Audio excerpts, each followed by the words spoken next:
All right. You want to do an example? I do. I definitely want to do an example. Okay, I've got four complex numbers that I've defined in various formats over there on the left, Z1, Z2, Z3, and Z4. Okay? With those complex numbers, what I want us to do is think about plotting each of our complex quantities to scale on this chart over here first. Then I want us to do basically these four calculations and also plot the result for those. We might see some interesting things that start coming out of that. Okay? So let's get started with part A. In order to plot Z1, what do I have to do? Not much, right? I already have it in rectangular form, so what do I have to do? Probably count a few squares here. Tell you what, let me give myself just a little bit more motion here so I get this lined up with my grid. Okay. So I'm going to count squares along the real axis over to 7. And then I've got negative J3, so I'm going to count squares down to that point right there. And if I'm going to represent this with a vector, I'm essentially going to draw that vector starting at the origin and going to that point. Okay? And I'll go ahead and label this with Z1.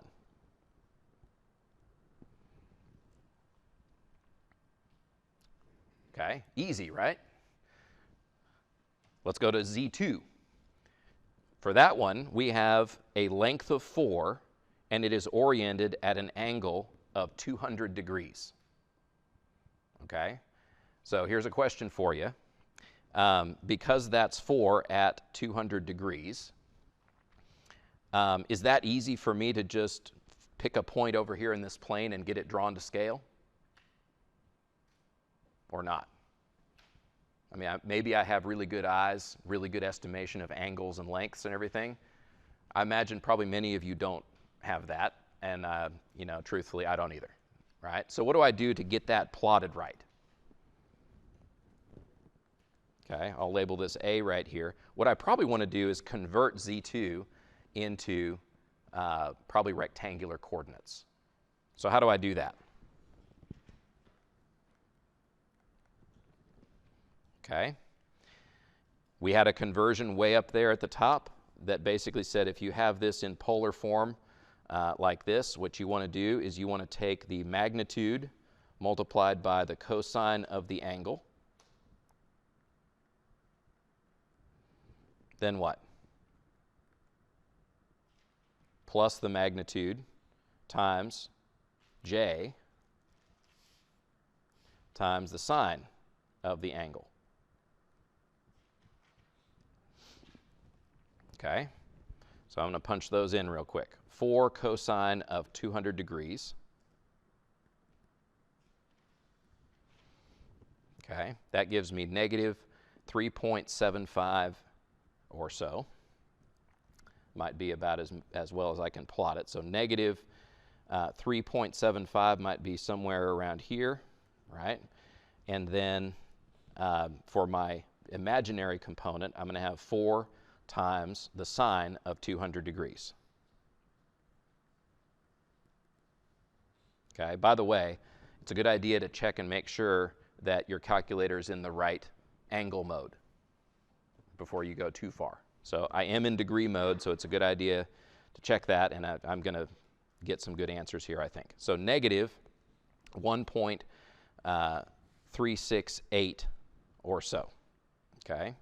So that means I'm going to go down to 1 point, so not quite to 1.5. It looks like I'm going to be somewhere like maybe right here or so. Okay. And so I'm going to show a vector going from the origin to that point right there and call that Z2.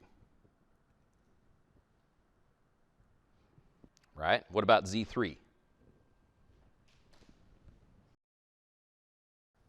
Okay.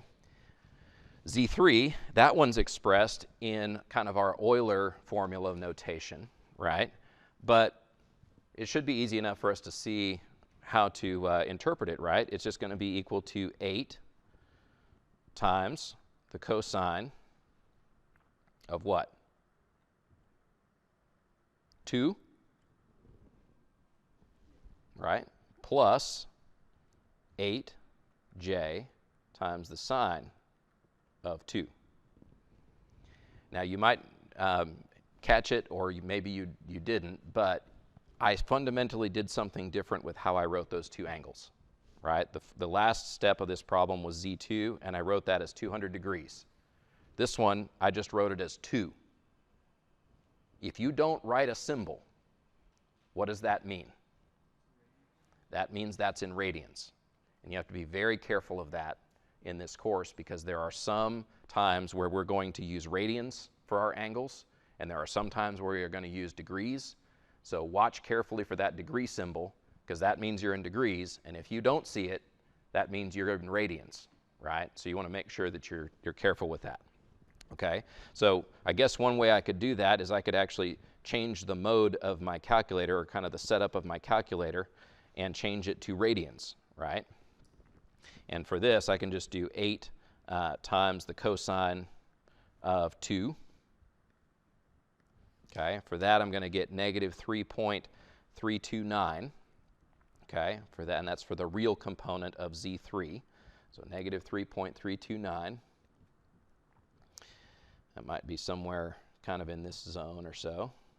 3.329. And then let's look at J. 8j times sine of 2. I can drop the j, right? So 8 times the sine of 2. That would be 7.274, right? So that's going to be up here. 7.2 might be around here or something like that. So I think we're going to end up probably close around this point or so.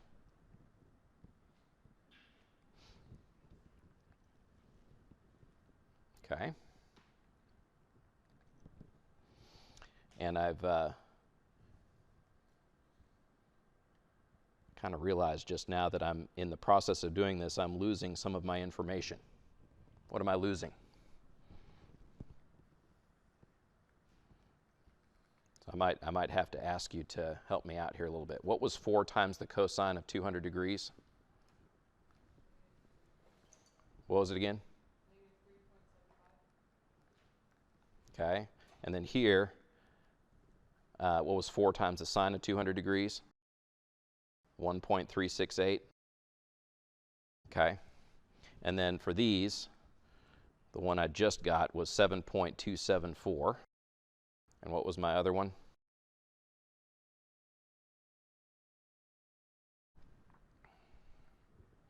Okay. All right, we have one more to do. Z4. Okay, so we have 2e to the j 10 degrees. Okay. Now, I'm going to let you in on a little secret. You ready for it? Your calculator has some tools that I want you to be aware of, at least if you have a decent calculator like this one. Okay.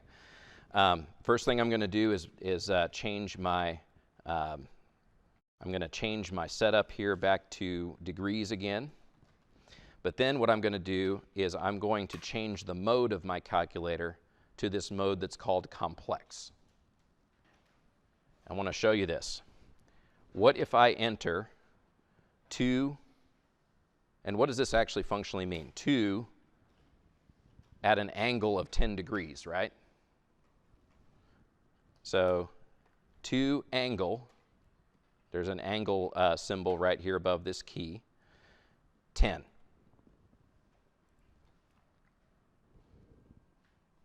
Now I've got my calculator right now set up so that it will spit out rectangular coordinates. Did that look a little bit easier? Okay, probably should, right? So Z4 is going to be equal to 1.9696 plus j times 0.3473. Okay? And I guess I'll just plot that one in black. But what we're going to do is start at the origin, and we're going to go to 1.9696. Okay, that's almost a 2. And then for the j component, I'm at 0.3, which might be close to where I'm at right there, 0.3473. Okay, so that right there is Z4, and this one over here was Z3.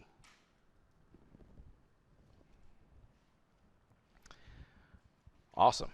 We're done with part A. What do you want to do next? The rest, part B.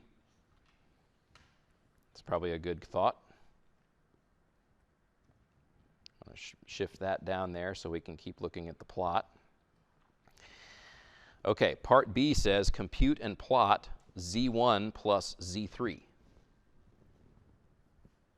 And I will tell you the easiest way to do addition is in rectangular coordinates, right? Z1 is just 7 minus J3 plus Z3, we figured that out a second ago, right? Z3 is minus 3.329 plus J times 7.274. Okay, so 7 minus 3.329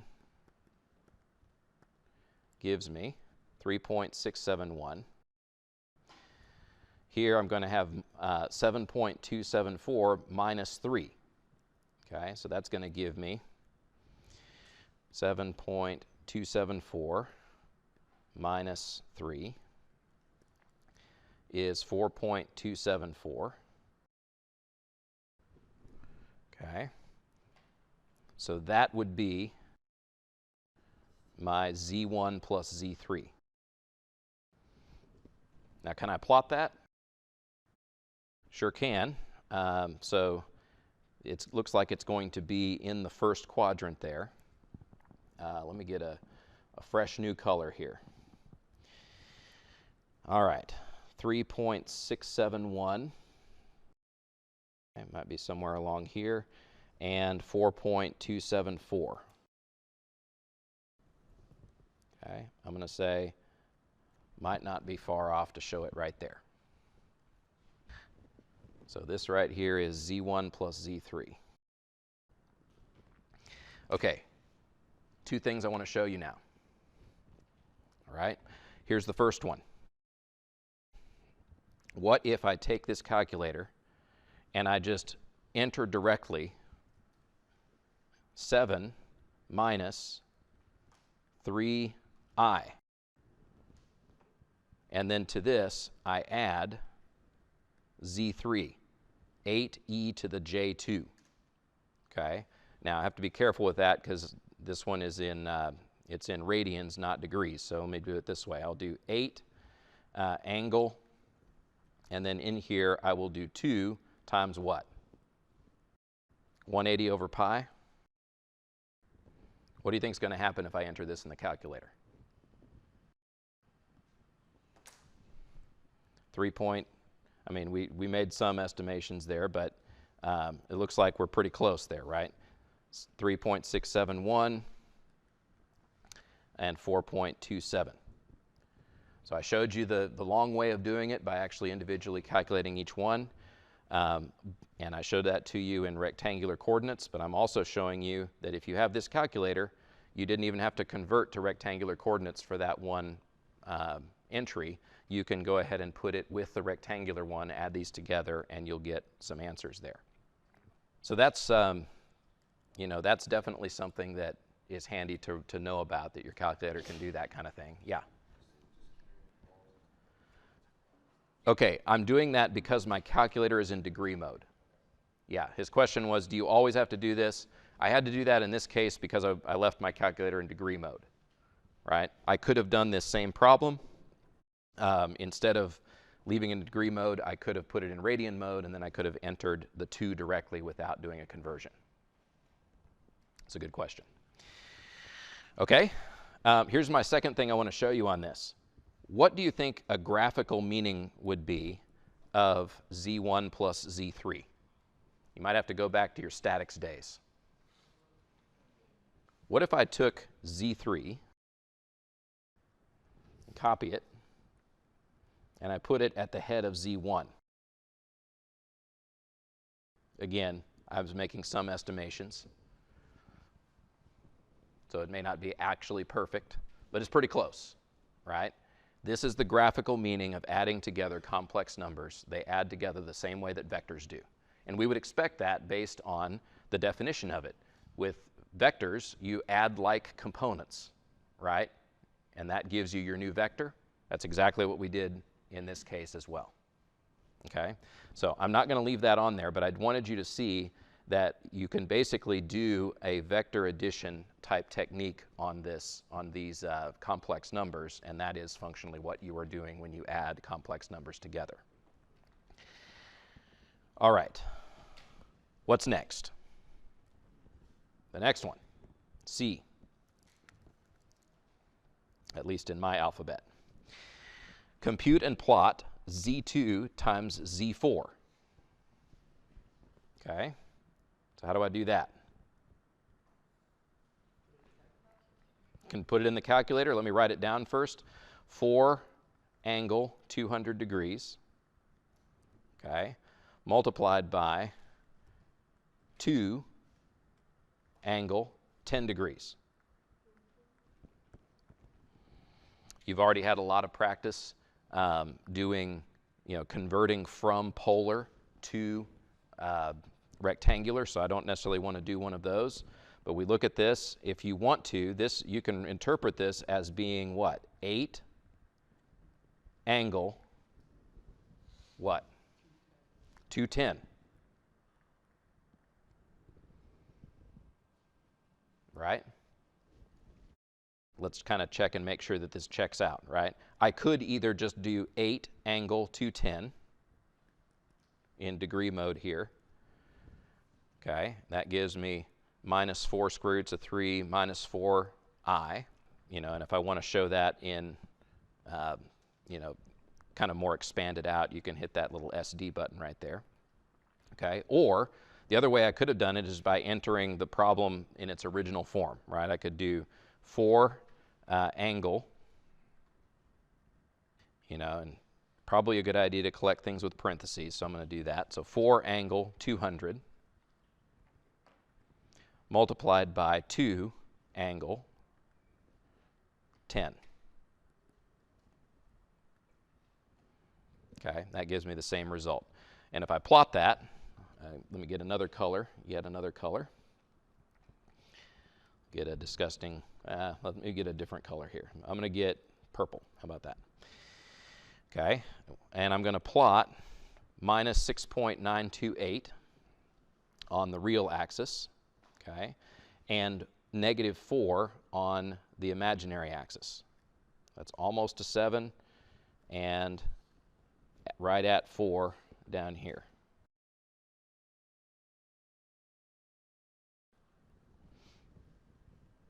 Okay, and that is Z2 times Z4.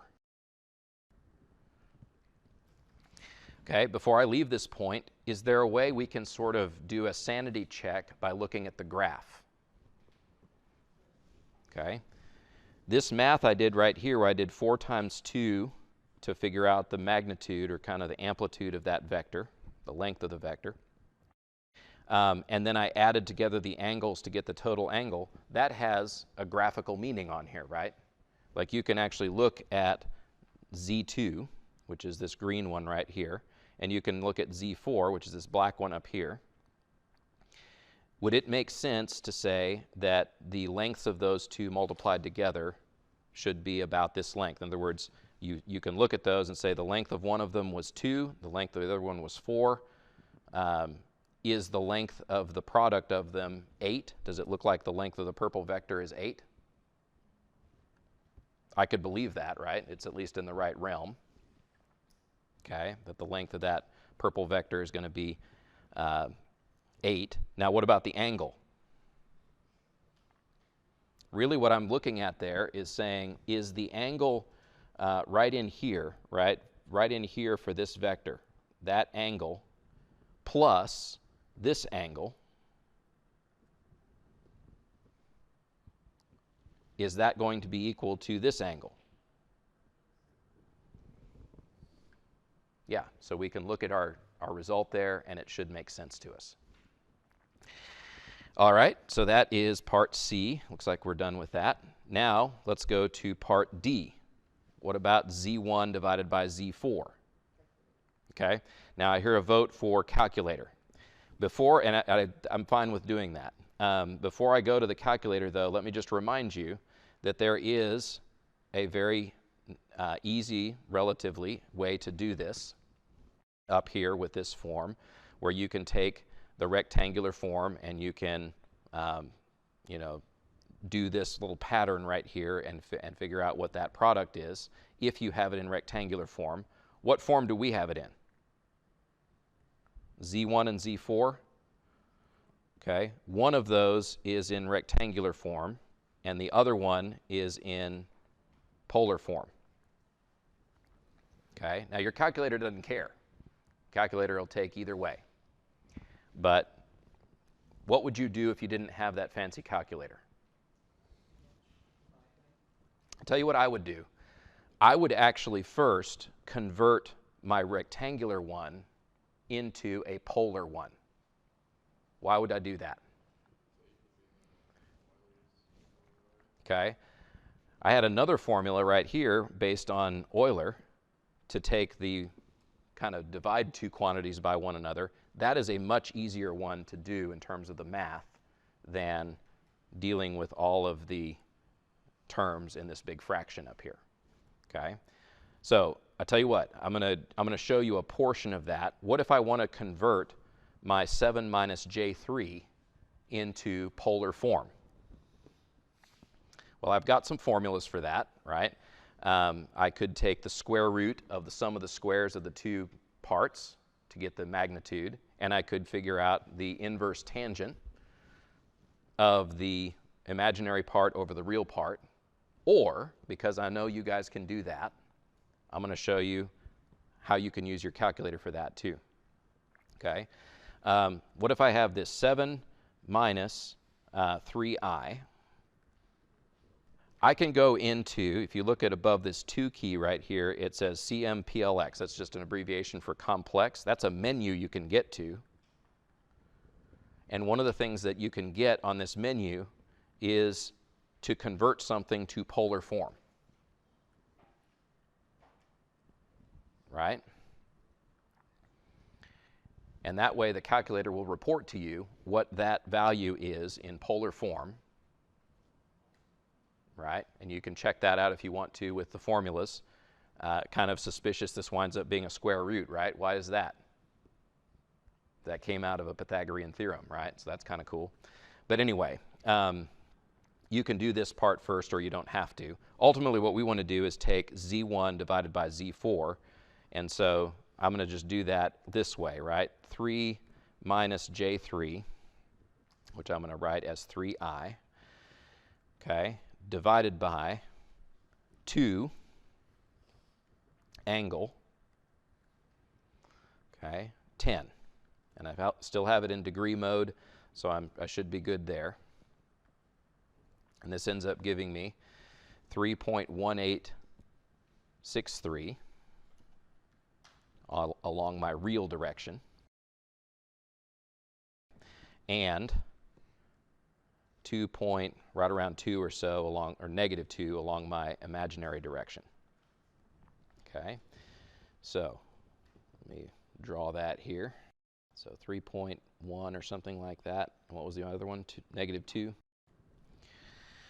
Okay, Graphically, does this one make sense? This is Z1 over Z4. Does that one make sense? Okay. What we do is we say Z1, which had a length, maybe in the neighborhood of 8 or so, maybe not quite 8, divided by this other one, which has a length of 2, right? Does that get me something that's close to about a length of 4 or so? That part makes sense. And then what about the angles? Okay. What we do for that is we take angle for Z1. Okay, so the angle for Z1 is going to be from the x-axis all the way around to here. And we subtract what? We subtract this little angle right here, which takes us back to here, right? That looks like that one kind of makes sense as well. All right, so we're done with part D, it looks like.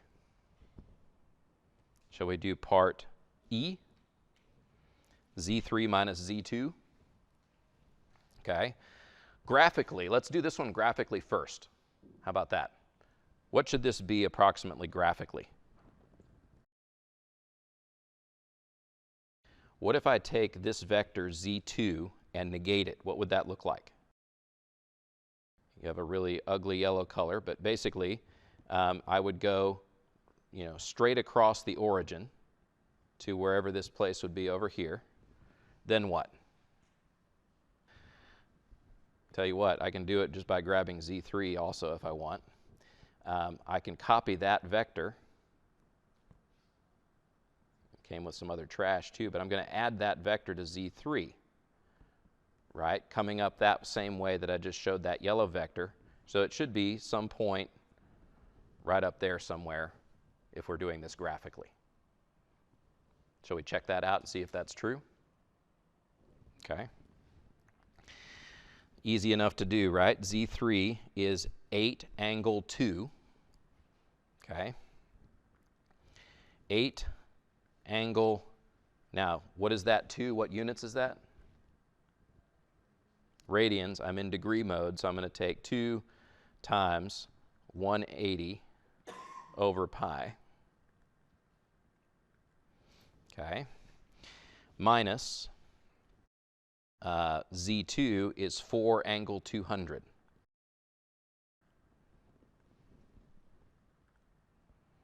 Okay. Along the real direction, it says I should be just a little bit less than half. So that looks like it's pretty close. And along the imaginary direction, I should be at 8.64 or so. Looks like I'm pretty close there also. So I'm going to show that vector coming up here like this. So I'm going to, let me erase this one also to not cause confusion. And right up there, this is Z3 minus Z2. They tell you never put yellow on a white background. Whoops. Okay? So we I think we're done now, finishing up with, sort of picturing what each of these different operations would do. Obviously, you can use the formulas that I showed you in the lecture, but because you have your calculator, and I think almost all of you have one of these calculators that do this, and because your calculator is always going to be with you, right? It's going to be allowed on the test and everything else. I would definitely encourage you to get comfortable using your calculator to do a lot of these complex manipulations. That doesn't mean it's useless having the formulas that I've kind of presented at the beginning, because those help you either believe or disbelieve what comes out of your calculator, right? And I would just add one last time, just watch your angles, right? You might be in degree mode and working in radians, or you might be in radian mode and working in degrees, right? Or anyway, just make sure your angle measurement that you are trying to do matches the mode that your calculator is in, because that causes a lot of people grief. Okay? Any last minute questions? Okay. Let's call it good.